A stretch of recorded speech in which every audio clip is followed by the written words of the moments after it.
mentioned that the world also expects things from India.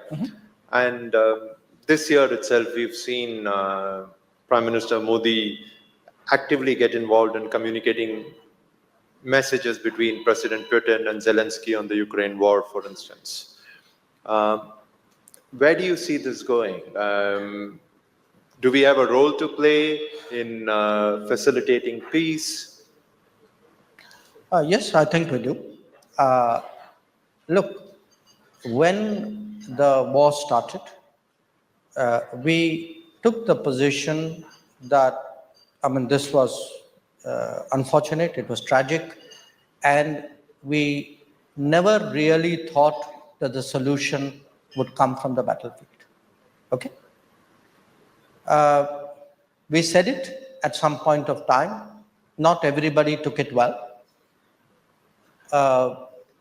We handled the challenges coming out of the conflict, obviously with our national interest in mind. Not everybody took that very well, but we had what we had. Now, the fact is, into its third year now, it's very clear, it's even clearer that you're not going to get a battlefield-based solution. Okay. Now, what are the choices? The choices is one is to stay on the sidelines and, say, well, it doesn't concern me.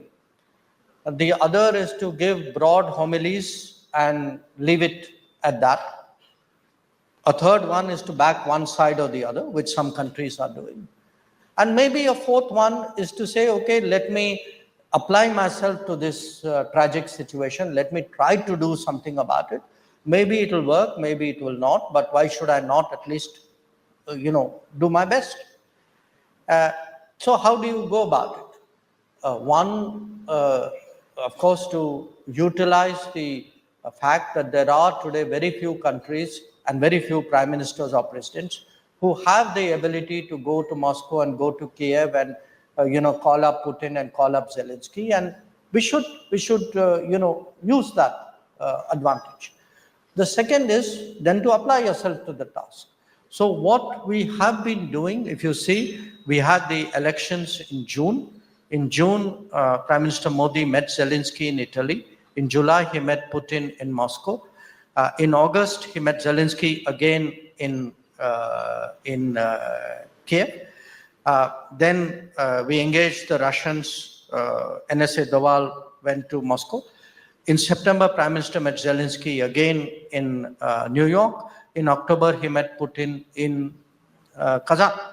So what we've been trying to do is to have conversations in good faith with the understanding that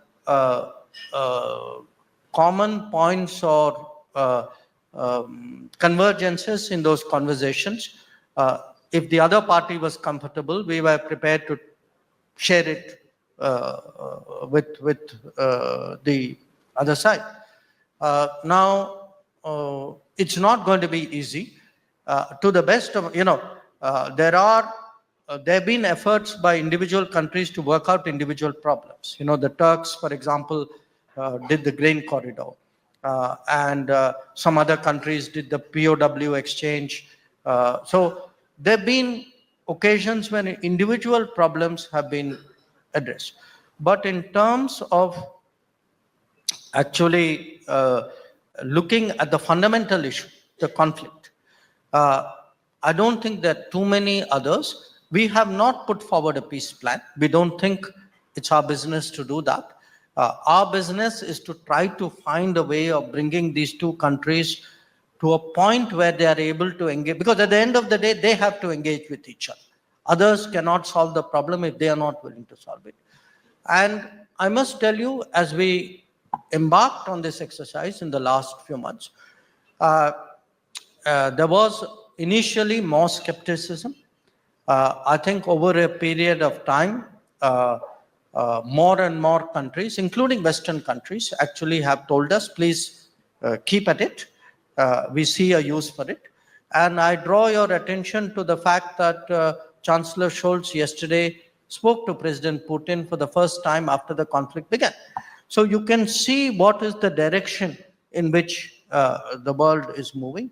I think the world is, in a way, sort of exhausted. I mean, this conflict has exacted a huge price, obviously from the two protagonists, but from everyone else from also. everyone else as well. It is a time when there is a global demand for some kind of solution. And I think we would be stepping up to our responsibilities and the world's expectations by trying to do something.